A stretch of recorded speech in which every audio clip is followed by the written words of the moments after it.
छठे दिन पर हम आ गए। काल प्रवाहित होते हुए अपनी गति से अनेकों जीवात्माओं के संसार में ला धुआं ना काशी जल्दी ऊपर दे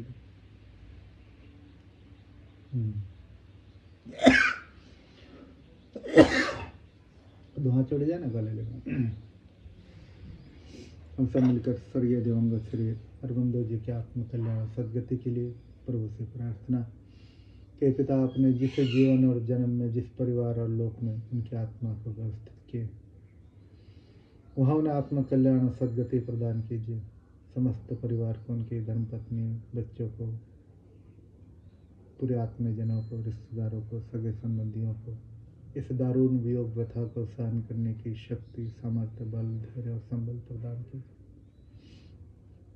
उनके आत्म कल्याणार्थ पवित्र गरुड़ पुराण जी के पाठ करते हुए हम सब आत्मबोध, आत्मज्ञान की प्राप्ति, विवेक की प्राप्ति के लिए प्रयत्नशील है। जानने का प्रयास कर रहे हैं ये संसार के बनाने वाले, उनके नियम और व्यवस्था को जानना, जन्म और मृत्यु के रहस्य, मृत्यु ही क्यों, जन्म ही क्यों है, जन्म और मृत्यु से इतर और कोई व्यवस्था है या नहीं, शास्त्रों के माध्यम से हम जानने का प्रयास कर रहे हैं, समझने का प्रयास कर रहे हैं। ओम भूर्भुवः स्वः तत्सवितुर्वरेण्यं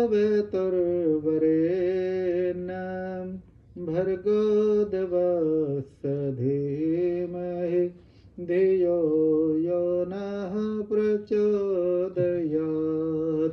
तूने हमें उत्पन्न किया, पालन कर रहा है तो तुझसे ही पाते प्राण हम। दुखियों के कष्ट हरता है तो तेरा महान तेज है। छाया हुआ सभी स्थान, सृष्टि के वस्तु में तो हो रहा है विद्यमान। तेरा ही धरते ध्यान हम, मांगते तेरी दया। ईश्वर हमारी बुद्धि को श्रेष्ठ मार्ग पर चला। ओम भूर्भुवः स्वः तत्सवितुर्वरेण्यं भर्गो देवस्य धीमहि धियो यो नः प्रचोदयात्।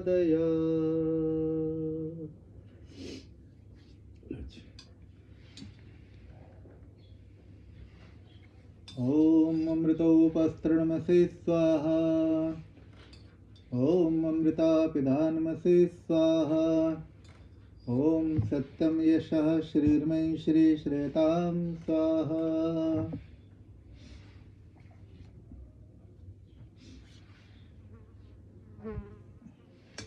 ओम वाङ्मास्तु, ओम नसोर्मे प्राणोऽस्तु, ओम अक्ष्णोर्मे चक्षुरस्तु, ओम कर्णयोर्मे श्रोत्रमस्तु, ओम बाहोर्मे बलमस्तु, ओम उर्वोर्मा ओजोऽस्तु, ओम रिष्टानि मंगानि तनुस्तन्वामे सह सन्तु।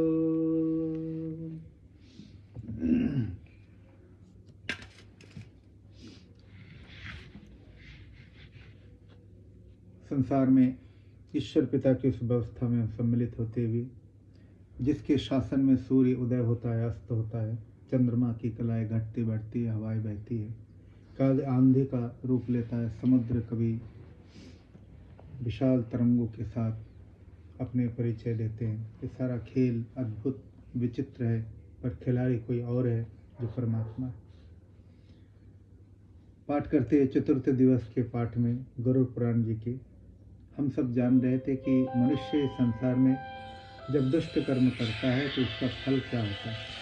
तो आज हम जान रहे हैं कि जीवों की यातना से डरकर गरुड़ जी ने विष्णु भगवान से पूछा, हे प्रभु, कौन कौन पापों से जीव इस यम मार्ग में जाते हैं और कौन से पापों से बेहतरीन में तरना पड़ता है।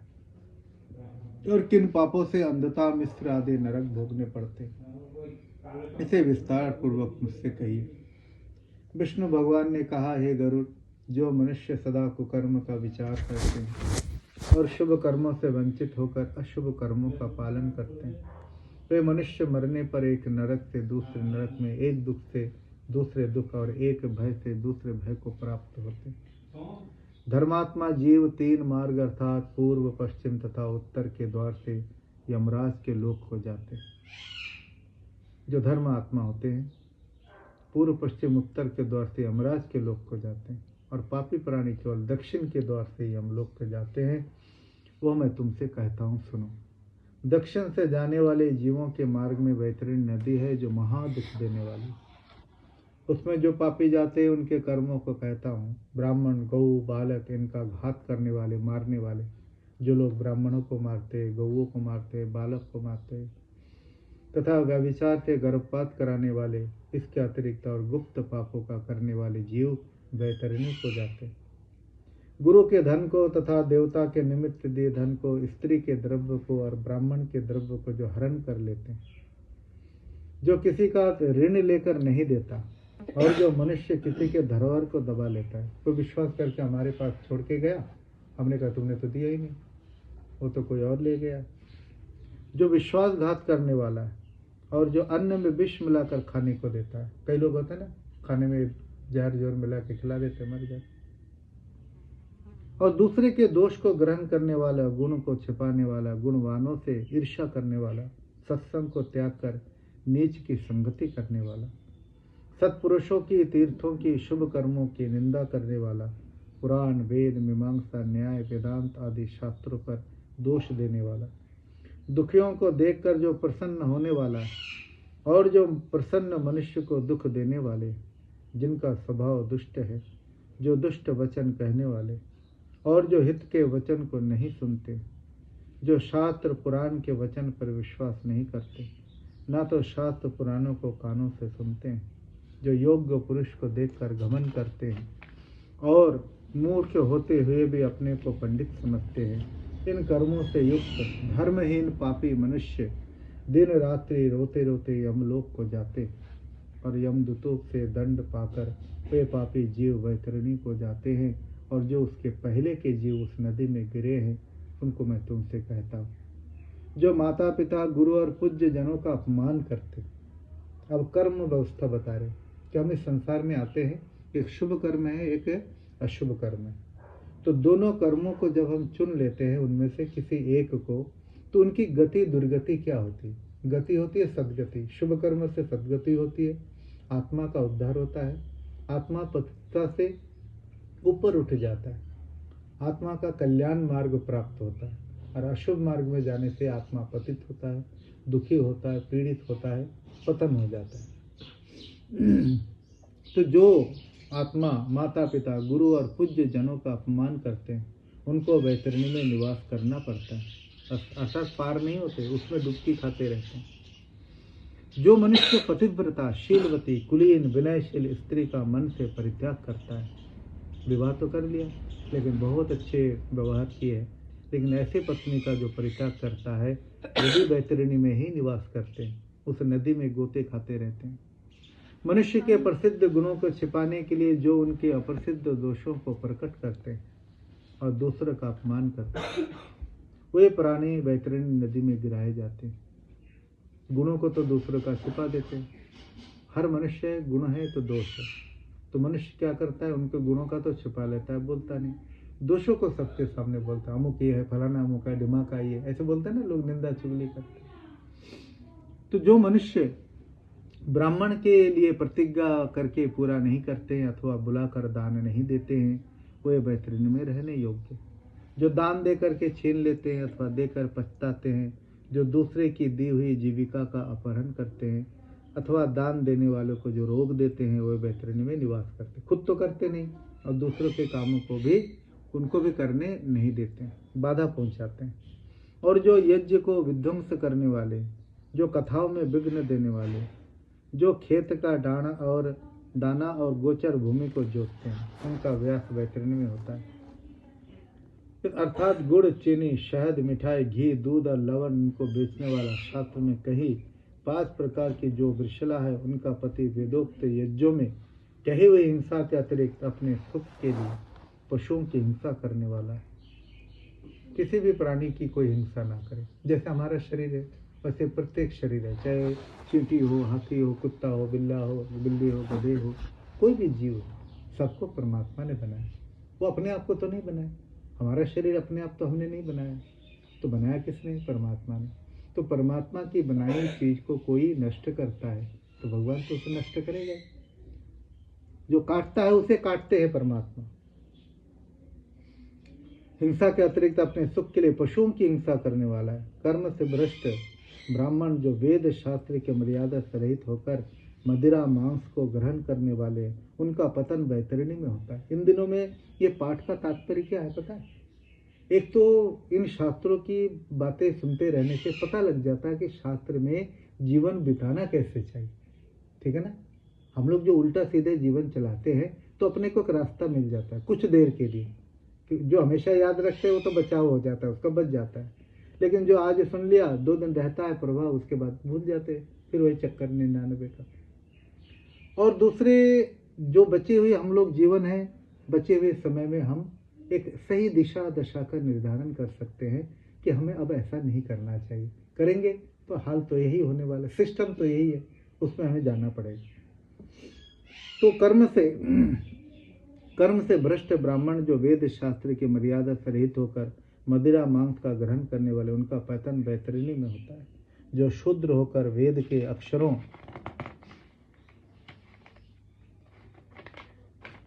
को पढ़ता है और कपिला गौ का दूध पान करता है, जनेऊ को धारण करता है और ब्राह्मणी के साथ गमन करता है, उसका पतन वैतरणी में होता है।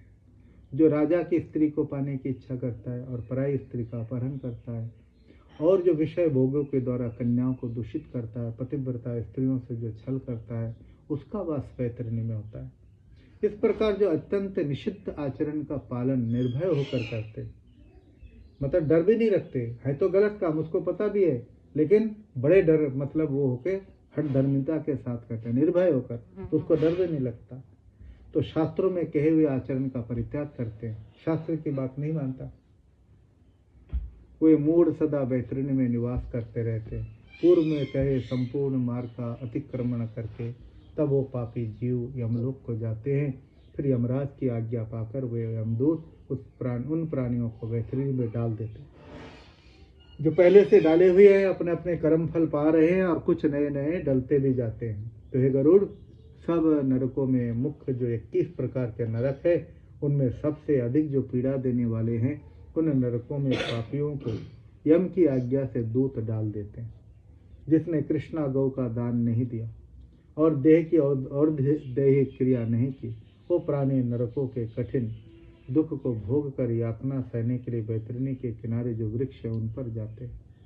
झूठी गवाही देते, कई बार कहते हैं ना, कोई गवाही देते तो झूठी झूठी गवाही देते, फंसाते किसी को, अरे तुमने तो कहा नहीं, जानबूझ के झूठी गवाही देते। झूठे धर्म को मानने वाले, छल से धन को इकट्ठा करने वाले और चोरी के कर्मों से जीविका करने वाले की यातना उन वृक्षों पर होती है। जो हरे और ऊंचे वृक्षों को काटने वाले, हरे हरे वृक्ष को काटते हैं पर दूसरा वृक्ष लगाते नहीं। बगीचा या फुलवारी को नष्ट करने वाले, व्रत और तीर्थों की मर्यादा को ना मानने वाले, विधवा के शील का नाश करने वाले की यातना वैतरणी के तट पर होती है। जो स्त्रियां अपने पति में दोष देकर दूसरे से मित्रता करती है, ऐसे पापी सेमर वृक्ष के नीचे अनेक प्रकार की यातनाएं को भोगते। उस वृक्ष पर ताड़न करने से जब जीव नीचे गिर जाते, तब उनको यमदूत और नरकों में डाल देते हैं। जो पाप करने से मनुष्य नरकों में गिराए जाते हैं, उनको मैं तुमसे कहता हूँ। ईश्वर के अस्तित्व को ना मानने वाले जो नास्तिक है, जो दान का खंडन करते हैं, ये कहते हैं कि दान करने का फल परलोक में कुछ नहीं होता। और जो धर्म का खंडन करने वाले, जो कदरी है, अर्थात स्त्री पुत्र अतिथि आदि को दुख देने वाले, जिनको सुख देना चाहिए, जिनको ब्याह कर लाए हो उनको सुख देना है, सम्मान देना है, आदर देना है। जो पुत्र है उसकी जिम्मेदारी को उठाना है, उसको भरण पोषण, उनको अच्छी शिक्षा संस्कार देना है, उनके स्वास्थ्य का ध्यान रखना है। ऐसे पुत्र अतिथि आदि को देखो, घर में कोई अतिथि ना तिथि यस्य सा अतिथि, जो घर में आते हैं अतिथि लोग, उनका निरादर करते हैं, ऐसे लोग दुख देने वाले, जो संसारी विश्व में आठों पहर लगे रहते हैं, जो दाम्भिक है अर्थात झूठी तपस्या करने वाले हैं, जो दूसरों के उपकार को नहीं मानते। आजकल तो बहुत ज़्यादा चलता है, किसी का भला करो तो उसको मानते ही नहीं, है ना, आजकल यही हो गया। तो दूसरों का उपकार नहीं मानते और वे इन घोर नरकों में गिरते हैं। कुआं, बावली, तालाब आदि को भेदन करने वाले, प्रजाओं के घर को उजाड़ने वाले प्राणी इन नरकों में वास करते हैं। इसलिए कहता है ना, कोई कुछ भी कर दे, इसलिए हमारे आत्मा सबसे बड़ी गवाही है, हम सही कर रहे हैं या गलत कर रहे हैं, हमें क्या करना चाहिए, आत्मा से गुजार के काम करना चाहिए। तो शास्त्र ने कहा, वेद स्मृति सदाचार स्वयस्य च प्रियम आत्मना एतत् चतुर्विधम प्राहु साक्षात धर्म से लक्षण। धर्म के 4 लक्षण हैं। एक तो वेद शास्त्र, जो परमात्मा की कल्याणी वाणी है। वेद शास्त्र का पठन पाठन करना, उसमें जानना कि हमारे मनुष्य जीवन की उन्नति कल्याण के लिए परमात्मा ने कौन सी बातों को बताया। एक वेद हो गया, ईश्वरी वाणी। स्मृति, जो ऋषि मुनियों ने वेदों की व्याख्या ग्रंथ लिखे हैं उसे स्मृति कहते हैं। जैसे मनुस्मृति हो गए, ठीक है ना, ऐसे बहुत सारे स्मृति ग्रंथ हैं। इन स्मृति ग्रंथ में ढूंढो कि हम मनुष्य का कल्याण किन कर्मों से हो सकता है, हम जीवन को कैसे जिए, बोल चाल आचार विचार किस प्रकार से जीवन। वेद स्मृति सदाचार। तीसरी चीज है अच्छा व्यवहार। सदाचार है सत्य आचार, सदाचार। हमें व्यवहार अच्छा करने से कोई बुरा नहीं, अच्छा तो हर एक को अच्छा लगता है, ठीक है ना। तो 3 बात हो गई। चौथी बात है स्वयस्य च प्रियम आत्मना, स्वयं का प्रियम आत्मना, अपने जो आत्मा को प्रिय लगे, खुद के आत्मा को, मतलब एतत् चतुर्विधम प्राहु, इन 4 प्रकार को विशेष रूप से कहे गए। प्राहु विशेष रूप से साक्षात धर्मस्थ लक्षणम, धर्म के साक्षात स्पष्ट लक्षण कहे गए। मतलब धर्म क्या है, ये 4 जगह देखे जा सकते हैं। एक वेद में पूरी बात ही धर्म की, एक स्मृति में पूरा वर्णन ही धर्म का है, और तीसरा सदाचार कि हम अच्छा व्यवहार करें। बोले कोई हमें गलत बोले, हम उसको अच्छा बोलेंगे। उसने गलत बोला, उसकी सजा उसको मिलेगी, ठीक है ना। तो हम अच्छा बोलेंगे, हमने उसको बदलना है, बदला नहीं लेना। देखो इंसान मनुष्य तो बदला लेता है। किसी ने हमें गाली दी तो हमें गाली दी, ये होता बदला। किसी ने हमें गाली दी, उसका अरे भाई तो मैंने तो तेरा ऐसा कुछ भी नहीं किया, गाली क्यों देता है। वो देखता है यार मैं तो बड़ा बेवकूफ़ आदमी हूँ, मैंने इसे गाली दी, मैंने इसके देखो बहुत बुरा कहा, और ये देखो कितने प्यार से मुझे बोल रहा है। तो मीठे वचन से थोड़ा धैर्य रख के भी हम अगले को बदल दे सकते हैं। अगला अपने दुष्ट कर्म का माफ़ी भी मांगेगा, वो भाई साहब मैंने बहुत गलत बोला। वो देखेगा अरे मैं तो इतना बोला, ये तो कुछ भी नहीं बोलता। तो बदला नहीं लेना है। हम अच्छे इंसान हैं तो अच्छा परिचय दे, तो हम क्या कहेंगे, हम कहेंगे अरे भाई साहब मैंने तो कुछ ऐसा बोला ही नहीं, आप तो मुझे गाली दे रहे हो, आप तो मेरी निंदा चुगली कर रहे हो। अगला सोचेगा देखो मैंने इसको इतना बोला और ये कुछ भी नहीं बोल रहा है, ठीक है ना। तो खुद ही शर्मिंदा होगा, फिर वो शर्मिंदा होकर फिर माफ़ी भी मांगेगा कि सॉरी मैंने तो बहुत गलत बोला, है ना। तो एक तो आम इंसान बदला लेते हैं और अच्छा इंसान बदल देते हैं। तो हमें बदलना है लोगों को। तो जो लोग स्त्री, बालक, सेवक और गुरुजनों को अन्न न देकर अकेले भोजन करते हैं, इसलिए पहले बड़ों को भोजन खिलाना चाहिए। माता पिता की, अतिथि की, वृद्धों की, बालकों की, सबको खिलाकर फिर खाना चाहिए, ठीक है ना। सबको खिलाकर खुद खाना, तो ये पुण्य कमाना होता है, ना कि खुद पहले खा लो, बच्चे ना बच्चे देखी जाएगी, है ना। तो इसलिए शास्त्र ने कहा केवल अघो भवति केवलादि, जो अकेला खाता है वो पाप खाता है। अघ मतलब पाप, केवल अघ भवति केवलादि, जो आदि का मतलब खाना, जो अकेला खाता रहता है, किसी का ध्यान नहीं करता, वो खाना नहीं खाता, अन्न नहीं खाता, वो पाप खाता है। क्योंकि वो तो अपना कर्तव्य कर्म किया ही नहीं, माता पिता को भी नहीं पूछा, भाई बहनों को नहीं पूछा, अड़ोस पड़ोस नहीं पूछा, अतिथि वृद्धों को नहीं पूछा। तो भोजन करते या देवता और पितरों के निमित्त बलि वैश्य देव नहीं करते, वे निश्चय नरकों में गिरते हैं। जो मनुष्य बलि वैश्य देव का मतलब है कि हम छत पर सतनाजा रखें। सतनाजा में कुछ मोटे होते हैं, कुछ मीडियम होते हैं, कुछ छोटे होते हैं, क्योंकि सभी पक्षी का गला एक जैसा नहीं होता। कुछ छोटे छोटे दाने खा सकते हैं, कुछ पक्षी ऐसे होते जो बड़े बड़े दाने भी खा लेते हैं। इसलिए सतनाजा लाना चाहिए और अपने जो ना सप्ताह रोज करो तो अच्छी बात है। कई लोग ऐसा है जो क्या करते हैं, रोज नहाने के बाद जहाँ धूप अगरबत्ती जलाते, साथ में एक पैकेट भी रख लेते, एक डब्बा भी ले लेते हैं बाल्टी में, वो लेकर के फिर छत में बिखेर देते हैं। तो क्या करते हैं, जो सबको खिलाता है वो कभी भी भोजन कष्ट नहीं मिलता उसको, परमात्मा देखता है। क्योंकि सब कीड़े मकोड़े ये इनका भी छोटे छोटे दाना वो भी खाते हैं, ठीक है ना। छोटे छोटे जो है ना पक्षी है वो भी ले लेते हैं वहां से। थोड़ा पानी के कटोरे में पानी का वो भी रखना चाहिए, ये पुण्य है। जब हम दूसरे के लिए दूसरे प्राणियों को सोचेंगे तो परमात्मा कहता है ये जैसा करता है इसके साथ भी हम यही करेंगे, ठीक है ना। तो हमें यही करना चाहिए। तो शिव, गौरी, विष्णु, सूर्य आदि देवताओं, गुरुजनों तथा विद्वान ब्राह्मण की जो सेवा नहीं करते हैं वो निश्चय नरकों में गिरते हैं। जो ब्राह्मण शूद्रा अर्थात दासी संग शैया पर शयन करता है वो नरक में जाता है, और जो शूद्रा स्त्री से संतान उत्पन्न करता है वो अपने ब्रह्मत्व से नष्ट हो जाता है। शूद्रा में गमन करने वाला ब्राह्मण अधम होता है। ऐसे ब्राह्मण को नमस्कार और उसकी पूजा नहीं करनी चाहिए। जो मूढ़ देवता को नहीं मानते हुए अवश्य नरकों में पड़ते। जो मनुष्य गौ और ब्राह्मण के युद्ध को नहीं रोकते, आनंद पूर्वक देखते हैं अथवा उनमें लड़ाई लगाते हुए अवश्य नरकों में जाते। कई बार क्या होता है, लड़ाई झगड़ा शुरू होती है, लोग क्या करते हैं, मजे देखते हैं, ठीक है ना। बोले नहीं, कहीं कोई बात बेतंडा हो गया तो उनको आपस में निपटा देना चाहिए। लड़ाई करने से क्या होगा, कोई किसी को सिर फोड़ देगा और क्या करेगा, लड़ाई करते कोई किसी को मार भी देता है, होता है ना आजकल देख रहे थे।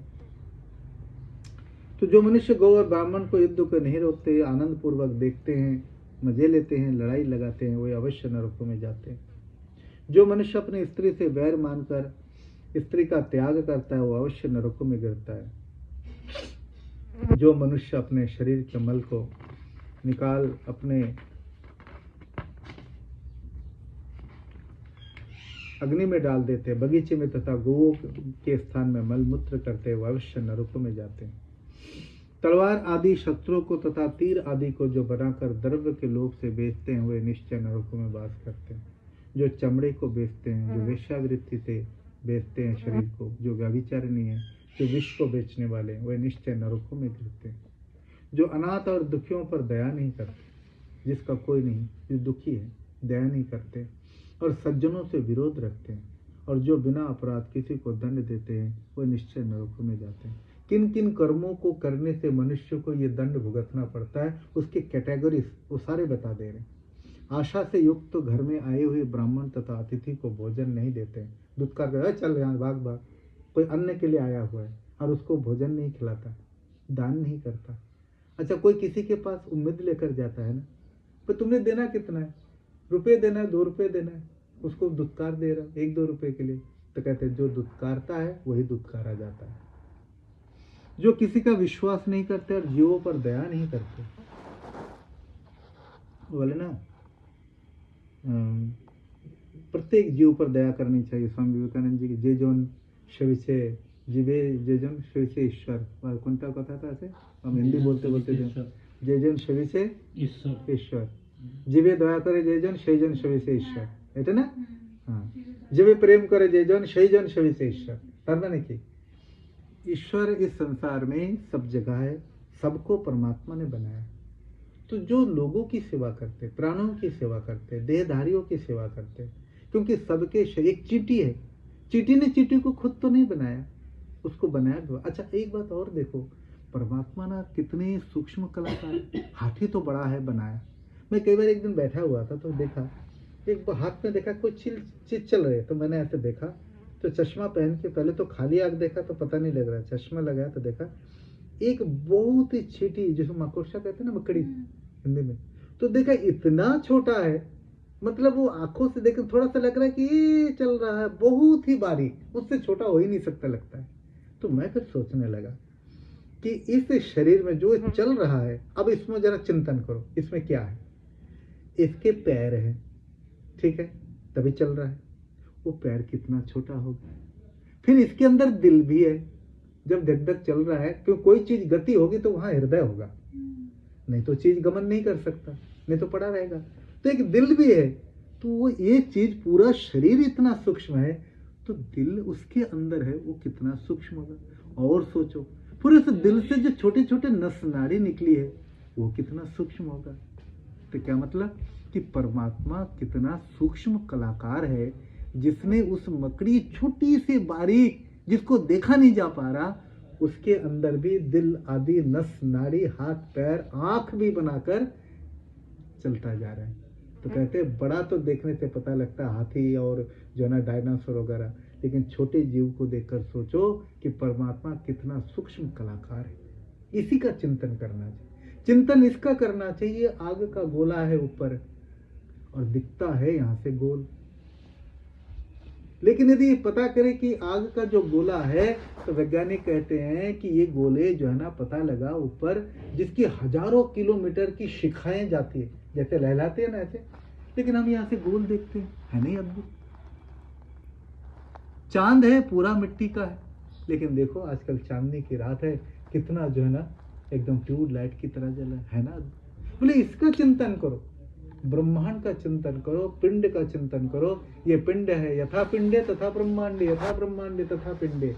तुम्हारी आंख में सूर्य है, तुम्हारे मन में चंद्रमा है, तुम्हारे नासिका में वायु है, तुम्हारा शरीर पृथ्वी है, सब कॉम्पैक्ट करके परमात्मा ने बना दिया है। ये तुम्हारा पंच भौतिक शरीर है, पृथ्वी जल अग्नि वायु आकाश, ये तुम्हारे शरीर के अंदर है।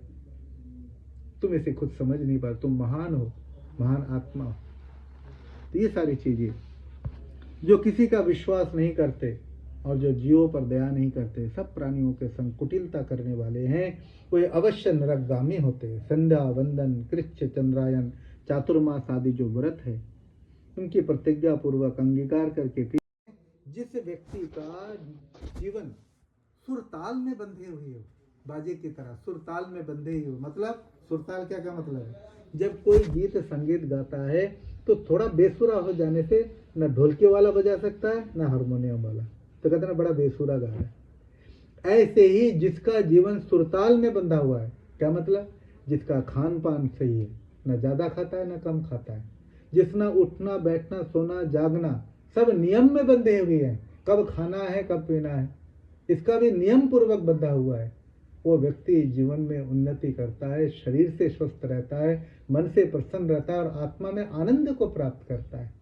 लेकिन नहीं, देखो दुनिया में पशु मनुष्य से छोड़कर इतर जितने भी प्राणी हैं उनके लिए कोई हॉस्पिटल नहीं है, नहीं है। क्यों पता है? क्योंकि वो सब प्राणी नैसर्गिक प्राकृतिक नियमों का पालन करते हैं। भूख लगे तभी दाना खाते हैं और उतना ही खाते हैं जितनी उनको जरूरत है। जब प्यास लगे तो उतना ही पानी पीते हैं। हमारा ना खाना सिस्टम है और ना ही पीने का पता है। अब 8 बजे नाश्ता करना मान लो, अब देख लो बचपन से लेकर आज तक मिला लो, हमें बीमारी क्यों नहीं होगी? हम 8-9 बजे नाश्ता करना चाहिए, कई बार नाश्ता छोड़ देते हैं, 11-12 बजे कर लेते हैं।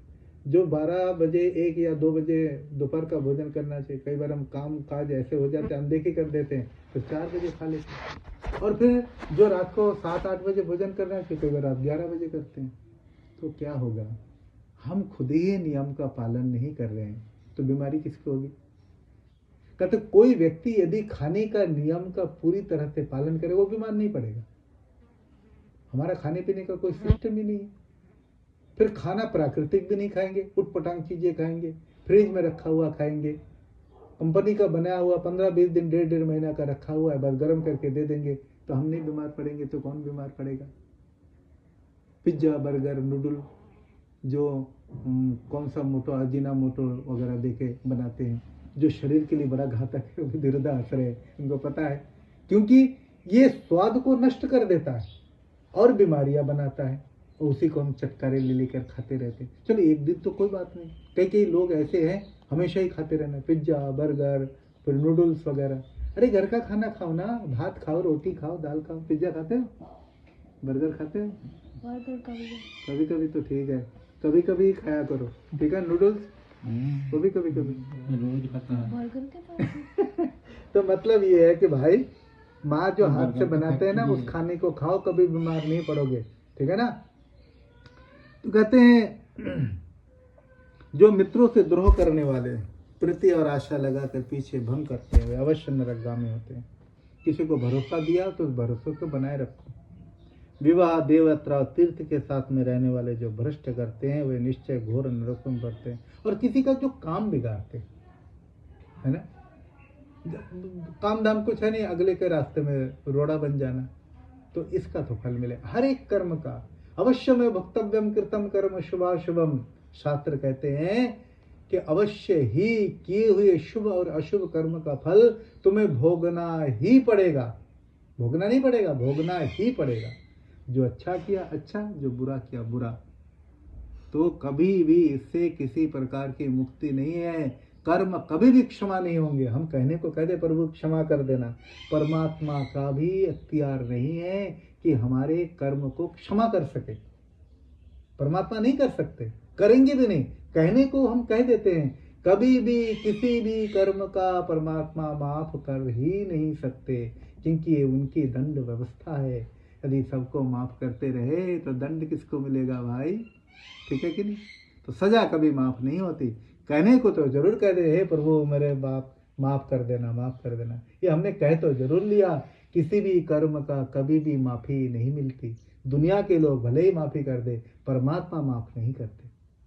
ये जो लोगों को इस बात को ध्यान रखना चाहिए। परमात्मा कहते मैं न्यायकारी हूँ, मेरा काम है सही का जो है ना उपहार देना और गलत का दंड देना।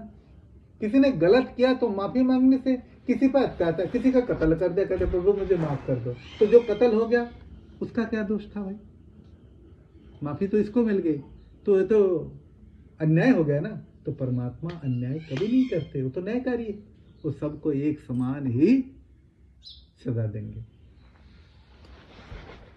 तो विवाह घर में, गांव में तथा वन में जो आग लगाने वाले हैं उन्हें यम दो। कई लोग किसी के घर में आग लगा देते हैं, कोई है नहीं तो आग लगा दो घर जल जाए। किसी के दुकान में लगा देते हैं, कोई किसी के बगीचे में लगा देते, कोई किसी के खड़ी फसल में लगा देते हैं, ठीक है ना। कोई किसी के गाड़ी में लगा देते हैं, कोई किसी का पंक्चर कर देते टायर। जो भी दुष्ट कर्म, ये सारे छोटी बड़ी बातें, ये सब का फल मिलेगा। उन्हें यमदूत पकड़कर अग्नि कुंड में पकाते हैं। जब अग्नि में शरीर को जलने को पापी प्राणी छाया मानता है, तब जीव को दूत लोग पकड़कर असी वन में ले जाते हैं।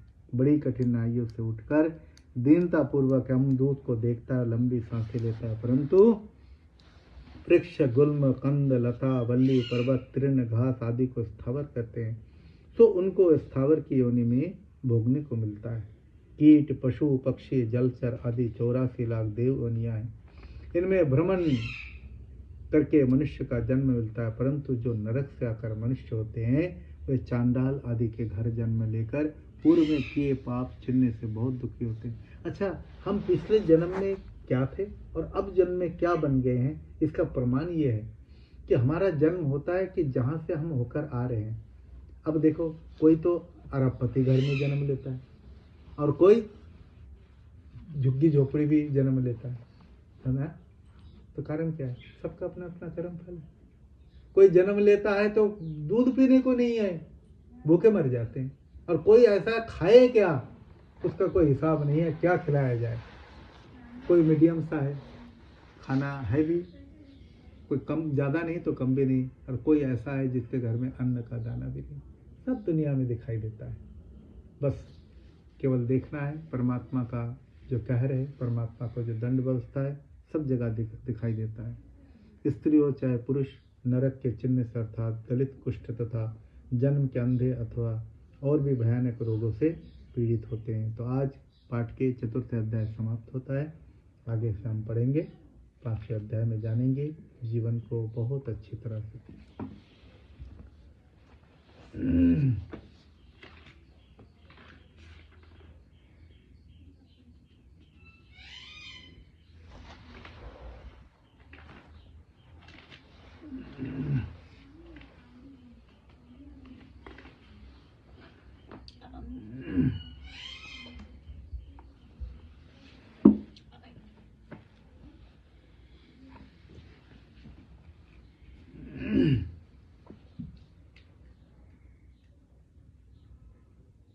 The Bluetooth device is ready to pair.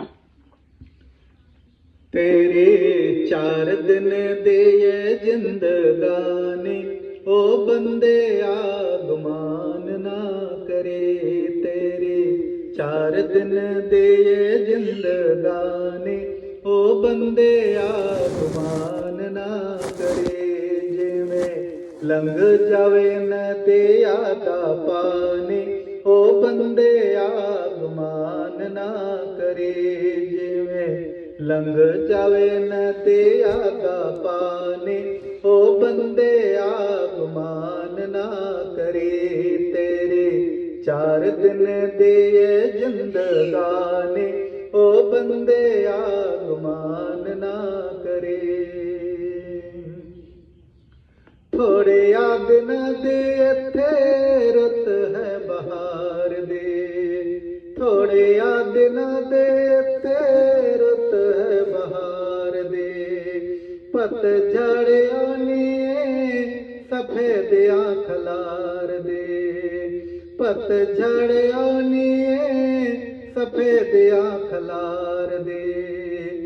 सदा रहनो नयो तेरे ते जवानी, ओ बंदे आगमान ना करे।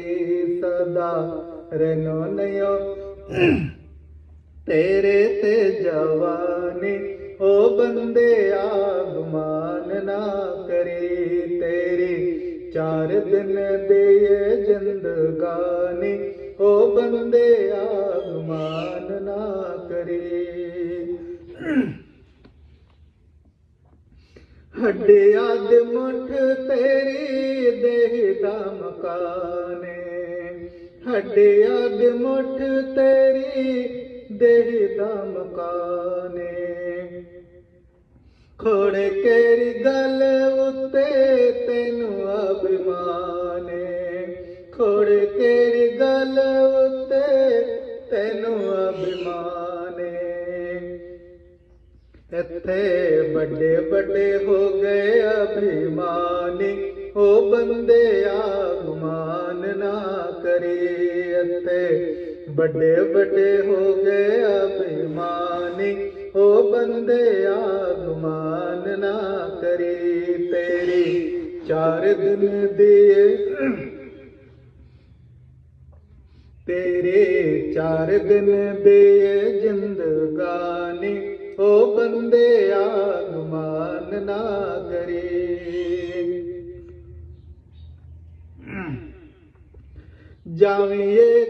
जावी कोई ये हो जिहा कर्म कमा के, जावी कोई ये हो जिहा कर्म कमा के।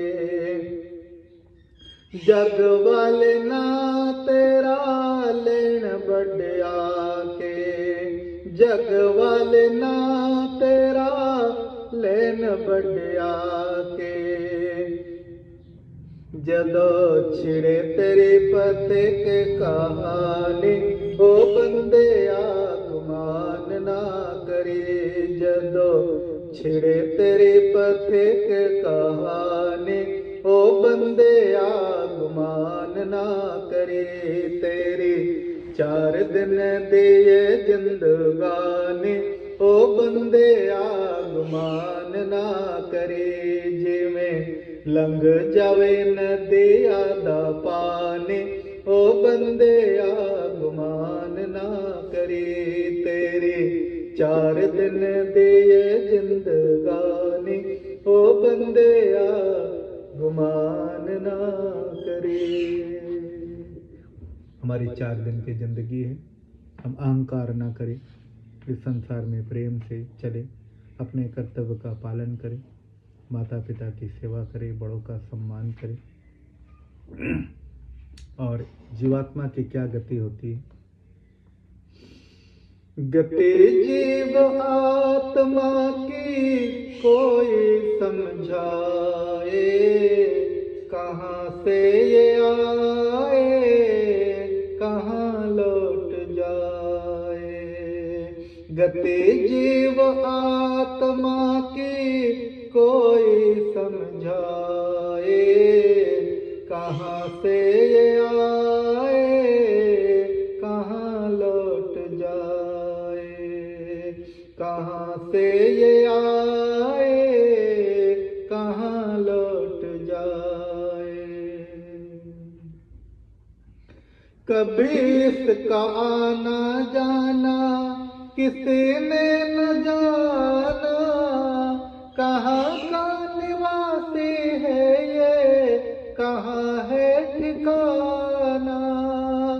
किसी को भी कोई अपना पता ना बताए, कहाँ से ये आए कहाँ लौट जाए।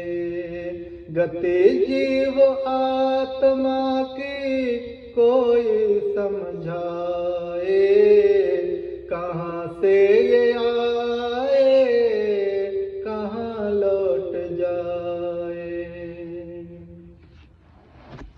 मिली एक नगरी इसको अयोध्या निराली, जो है 8 चक्रों और 9 द्वार वाली।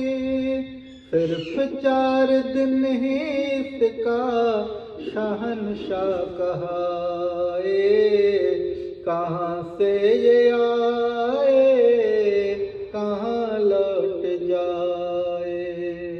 गति जीव आत्मा की कोई समझाए, कहाँ से ये आए कहाँ लौट जाए। प्रभु ने हजारों तोहफे बना कर दिए, कुदरती नजारे जग में इसी के लिए। इन्हें छोड़ क्यों जाता है समझ में न आए, कहाँ से ये आए कहाँ लौट जाए। गति जीव आत्मा की कोई समझाए, कहाँ से ये आए कहाँ लौट जाए। पथ की ये प्रभु की माया प्रभु जानता है, प्रभु के सिवा ना कोई पहचानता है।